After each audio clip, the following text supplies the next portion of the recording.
Good evening. Welcome to News at Night for Monday, March the 1st. I'm Colette Linden. I'm Craig Huckerby. We had a great spring-like weekend, so what happened to our Monday? I'll try to explain coming up. On Friday, February the 26th, MPP Ross Romano announced funding in the amount of $550,000 for Sault Ste. Marie.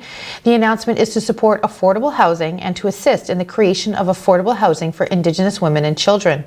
The funding is to specifically support women fleeing domestic violence, women who are homeless or at risk of homelessness during COVID. Ontario Aboriginal Housing Services is using the funds to purchase 4 3-bedroom houses, which will serve as single-family homes. These homes are in close proximity to schools, parks, and nearby public transit. Greg Rickford, Minister of Northern Development and Mines and Minister of Indigenous Affairs, said that in order to contain the spread of COVID-19 and the new variants, we need to provide vulnerable people immediate access to housing. We have seen, as I mentioned earlier, the pandemic has had such a tremendous impact on all of us. And certainly it has had a tremendous impact on our vulnerable populations. And those vulnerable populations exist within all of our communities. And we need to focus on protecting the health and safety of all of our Ontarians. And that's every one of our vulnerable communities included. This is why I'm very proud to be able to announce to you here today that through Minister Steve Clark and the Ministry of Municipal Affairs and Housing, our government has been able to invest $550,000 through the Social Services Relief Fund to help create new affordable homes right here in our community. Thank you for that. I see some clapping. And as Elder Roach alluded to, the $550,000, what that was able to afford us the opportunity to do was to buy 4 homes. And those 4 homes were purchased and renovated for that price of $550,000 with the great support of our Ontario Aboriginal Services and the great leadership of Justin Marchand. And these 4 homes are going to allow Indigenous ladies in our community with children who are trying to get out of a cycle of violence. We're trying to get help leaving a violent household to be able to have a household to turn to that will provide them a safe home for them and their families, and to ensure that they're not turning to homelessness so that they can find a safe place to stay. The Ontario government announced on Friday, February the 26th, that they are investing $23.5 million over the next 5 years to help the Centre for Aging, Brain Health Innovation improve the quality of life for seniors with dementia and Alzheimer's disease. The funding will support innovative research and programs to help seniors with brain health-related issues live at home longer and reduce the cost of care delivery. Ross Romano, Minister of Colleges and Universities, said that Ontario's research organizations are at the forefront of discoveries that advance knowledge, drive progress, and create a better future for the people of Ontario. Ontario's investment will also address challenges that have arisen for seniors and their caregivers due to the COVID-19 pandemic, including social isolation, increased caregiver stress, and difficulty maintaining seniors' cognitive, mental, and physical health. Superior Media will bring you more about this announcement in Friday's Senior Calling feature. Porter Airlines is pushing back the date it plans to resume flights again. The regional airline says it now plans to resume flights on May the 19th instead of March 29th, which would have been just over a year since it suspended operations due to the pandemic. Airline Chief Executive Michael DeLuce says the implementation of more restrictive travel rules by governments since the company's last update makes an early spring restart unviable. Porter has pushed back its restart date several times during the pandemic. DeLuce says Porter remains optimistic that things are moving in the right direction, but says it is possible that the tentative restart date may also need to be changed if vaccinations do not accelerate to enable the easing of travel restrictions. Porter suspended operations on March the 21st, 2020 due to the pandemic. On February the 27th, officers with Investigation Services charged 40-year-old James Ellis with arson. It is alleged that on the 25th of February, the accused attended a common area of a multi-unit residence in the 0 to 100 block of Terry Fox Place and lit a garbage can on fire. The fire was extinguished with minimal damage. On February 27th, officers executed a search warrant at a residence in the 0 to 100 block of Terry Fox Place. Once inside the residence, the accused was located and arrested. He is charged with arson, endangering life, and mischief. He was held for wash court and later released. He is scheduled to appear in court on April the 12th. Pauline's Place, a shelter in Sault Ste. Marie for youth, women, and families, has moved from its old location at 923 Queen Street East to its new location in the former Stilton Senior Centre at 235 Wellington Street West. As a nonprofit charitable organization that provides emergency shelter for youths, male ages 16 to 17, and females ages 16 to 21, women, and families, the new shelter location continues to provide capacity for 7 emergency beds for youth, 12 emergency beds for women, 2 emergency units for families, 2 accessible units, and 6 overflow beds. Pauline's Place provides necessities such as food, clothing, and hygiene products. With the help of external supports and based on the unique needs of individuals, clients are assisted with mental health addictions and securing and maintaining permanent housing. Currently, the center is accepting monetary donations, food, personal hygiene supplies, towels, linens, and blankets. For more information, contact Ann Penny, Executive Director. The generous support and kindness of the community is much appreciated.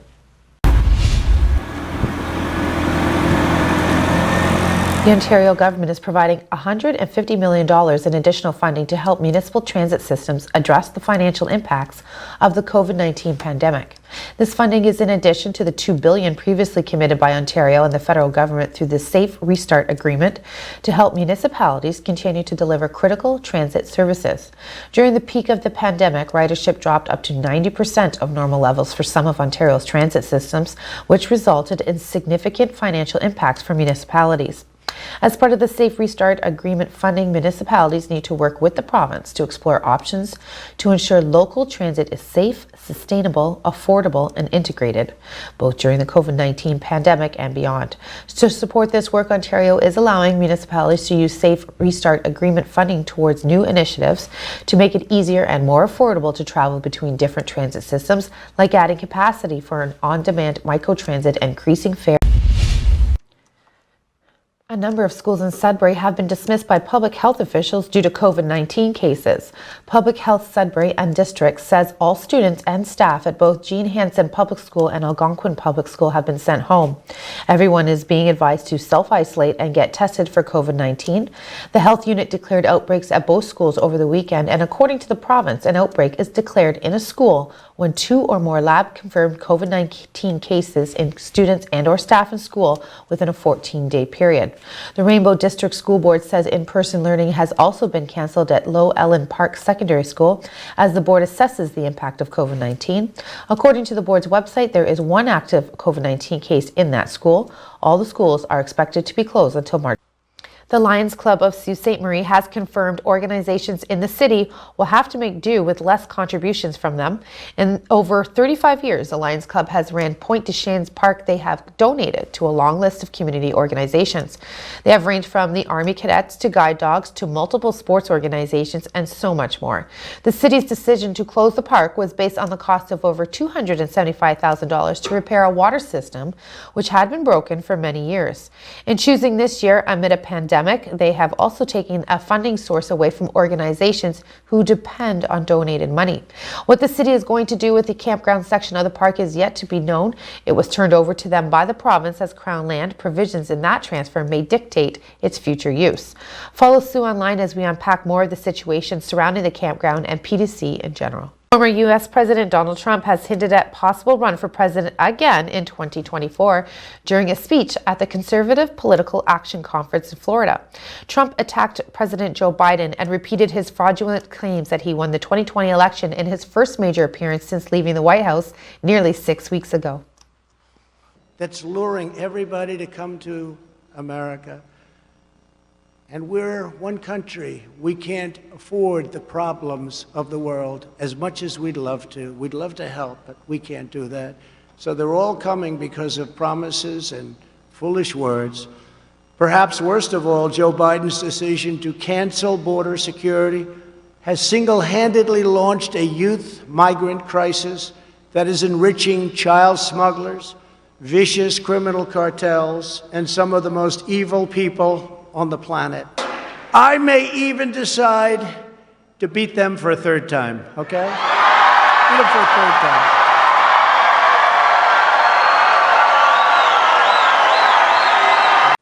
A ticket purchased in the Sudbury region won Friday night's 70 million Lotto Max jackpot. We caught up with OLG's Director of External Communications, Tony Batanti, to explore what happens when a person wins this lottery, especially a huge jackpot like Friday night's winner. Hello, Tony. How are you today? Good. How are you doing? I'm awesome. Thank you for asking. Now, that is a pretty big paycheck for a lucky resident in the Sudbury region. Has anyone claimed this big prize yet?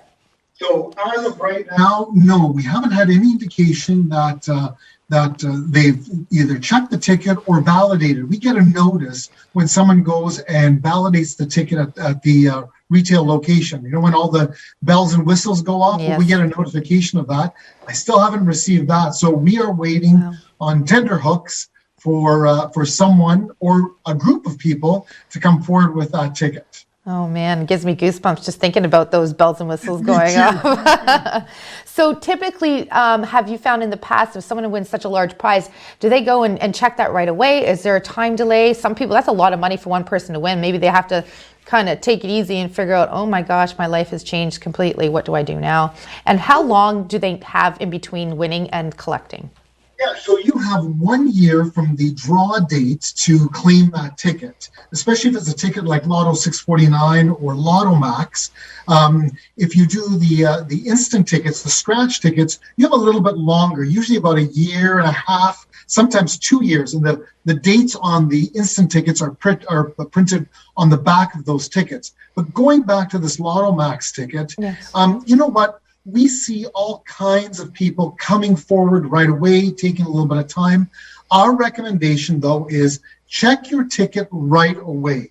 You can either check it on the Ontario Lottery app. That's like a self-checker right in your hands, and you can do it from the comfort of your home. Or you can go to the store and do the self-checker there, or go and actually ask the retailer to check your ticket, and that's when the bells and whistles will go off as well too. But we always say check it right away, because we do hear people that will put their ticket, say, in a jacket pocket, especially around the times where the seasons change. We've had a number of people that have bought their ticket in the fall, put it in their jacket pocket, winter comes right away, and then they don't see it until the spring or the fall coming back. So that's almost a deadline time too. And we know a number of people put it in their pant pocket and it goes into the wash, or they put it into a junk drawer in the kitchen. We always say, check your tickets right away, put them in a safe place, but check them right away. Why not? Absolutely. Man, I don't think I'd forgive myself if I sent myself to work every day for a good 6 months not checking that ticket. I'd be kind of upset with myself. So say if I could play the lottery and I did that, Yeah. I would think the same thing. Absolutely. I mean, the most I've ever won is $100 in the scratch ticket, which was awesome. Now that winning I collected at the store in which I purchased the ticket. Yes. So what happens in this process with $70 million? Certainly that's not going to be handed over to you in a store. What's the process for this lucky winner, and what should they go through once they collect their winnings? Yeah, so basically anything that's over $50,000, you do have to call the OLG Prize Center and come in. So we, because of the pandemic and COVID, we've changed our process just a bit. So you can still go to the retailer, check your ticket for up to about $300. Usually they may be able to pay out $300 if it's a busy place. For anything up to $50,000, you have to mail in that ticket.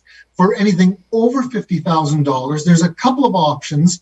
One could be virtual, but definitely for $70 million, you're going to have to come to Toronto to go through the prize claim process. Now, we know everything about those tickets, where it was sold, what time it was sold, what other products, like did you buy an encore or anything like that. We know everything about that ticket. Well, awesome stuff. Thank you so much for taking the time out today. I know we grabbed you quickly to have this interview, but we really wanted to get this message out there. So check your tickets.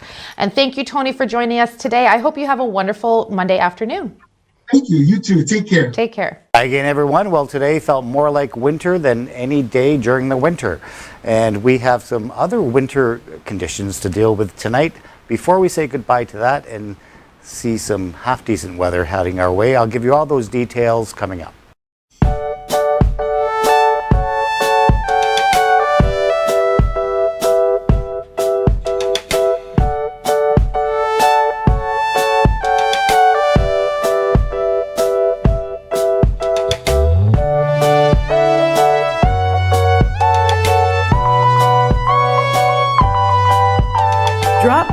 one of our 3 Sault Ste. Marie locations.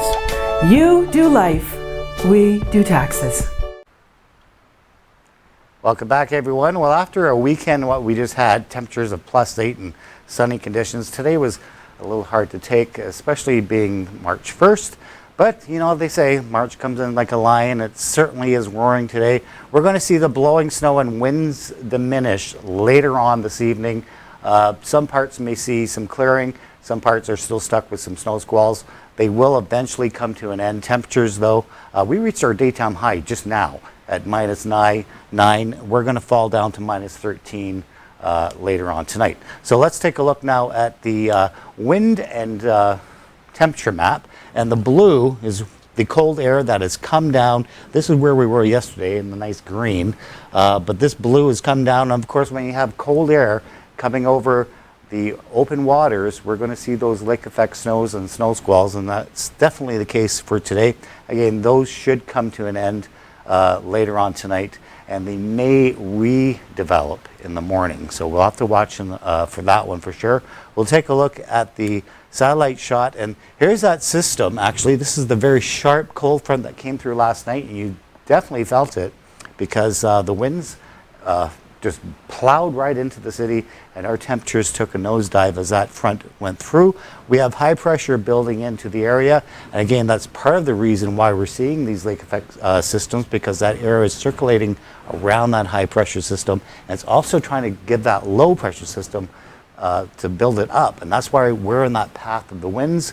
But those winds, like I said, are coming to an end, and we have a very strong high pressure ridge for the rest of the week, starting Tuesday night and for the rest of the week. So we'll take a look at the systems map, or the overnight lows for tonight around the area. Again, we are all very chilly for this time of year. -13 here in the Soo, -23 in Wawa, -25 in Timmins. That's not including the wind chill. So winter is definitely trying to hold on here in Northern Ontario. We'll take a look now at the systems map for tomorrow. And as I say, we have high pressure building into the area. Again, a little bit of a system right here where we could see some lake effect snows redevelop for tomorrow. Again, if we do, it's only going to be about 2 centimeters. Then after that, this high pressure ridge will build in for the rest of the week, give us some colder temperatures.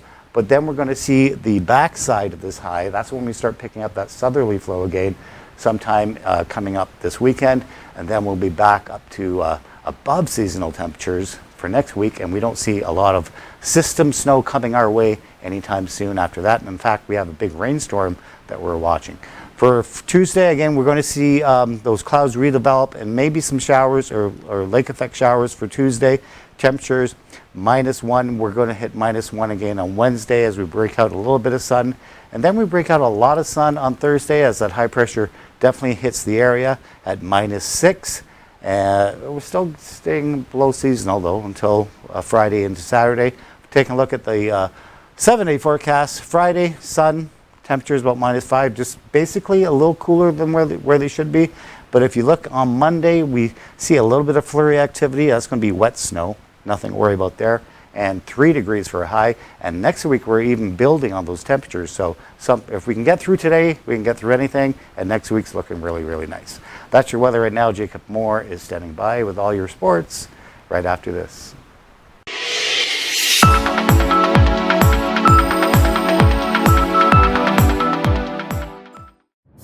Do your part to help stop the spread of COVID-19. Wash your hands for at least 20 seconds. Cough into your elbow, not into your hand or in the air. Avoid touching your face, eyes, and mouth. Keep your distance from people. Stay at least 6 feet away from others. If you're feeling sick, please just stay home. Do the 5 and keep others alive. Help stop the spread of COVID-19.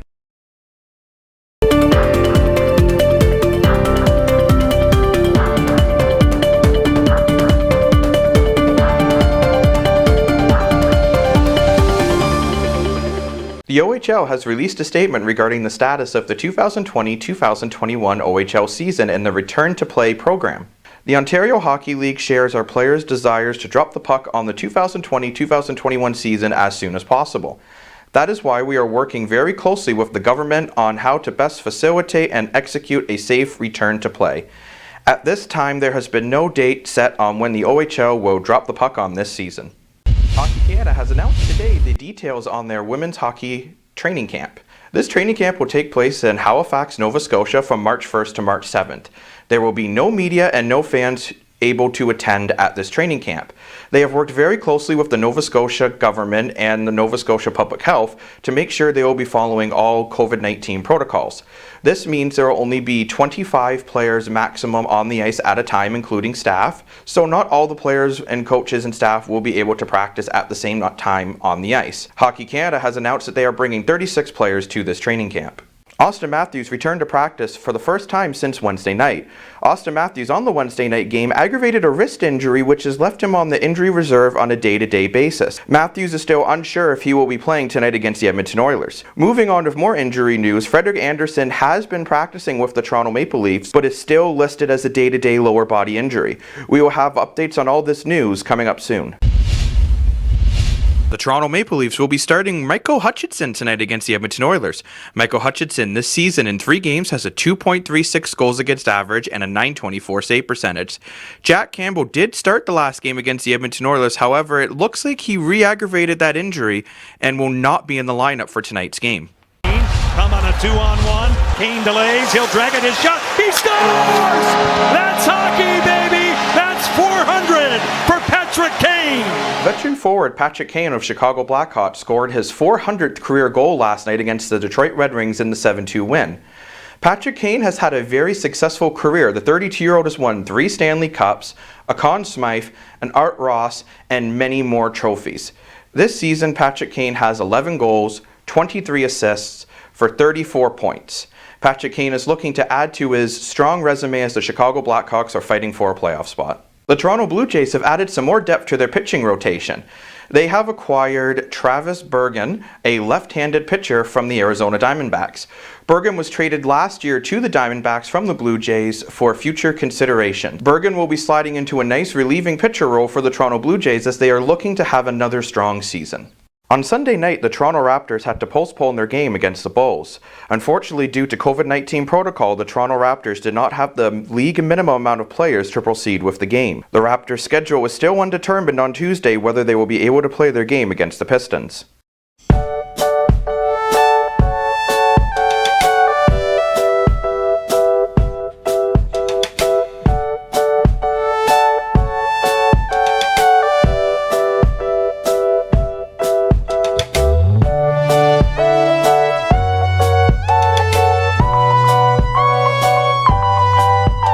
Drop by one of our 3 Sault Ste. Marie locations. You do life, we do taxes. Loss is something that never leaves you. Donate $45 today to help victims of impaired driving. A message from MAD Canada.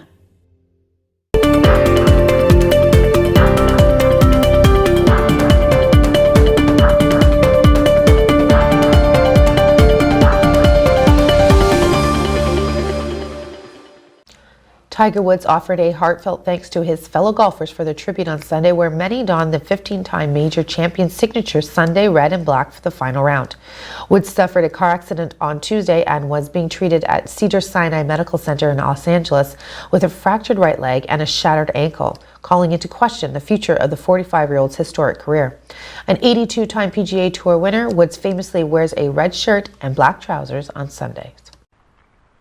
After opening up the month of February and the year 2021 with back-to-back victories over the Blind River Beavers last week on Wednesday and Friday in the Sault Thunderbirds were back in action on Sunday afternoon as they made the trip to Blind River for their 3rd straight meeting against the Beavers.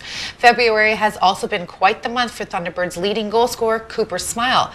After scoring a goal, plus the shootout winner in Friday night's 6-5 shootout win against the Blind River Beavers in the Sault, Cooper Smile scored 3 more times, including once in a penalty shot on Sunday in Blind River, score, which helped the Sioux to a 7-2 victory over the Beavers at the Blind River Community Center.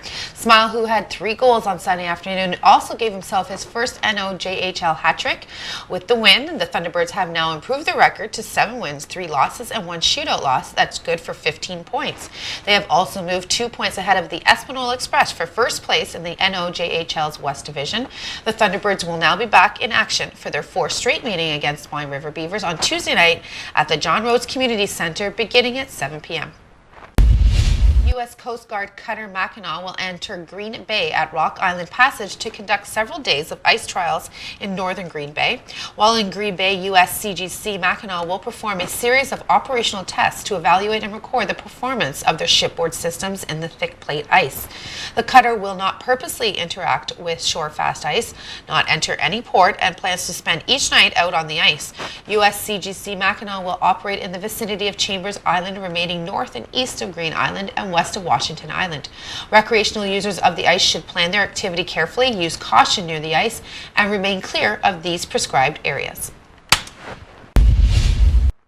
The 49th Field Artillery Regiment completed their winter training. Dan Gray was allowed to spend an hour with them Saturday morning, where they are observed planning missions, doing snow patrols, and standing guard over their camp in the bush south of the armory. The soldiers were happy with the warm temperatures, but would have done it just the same if it were cold.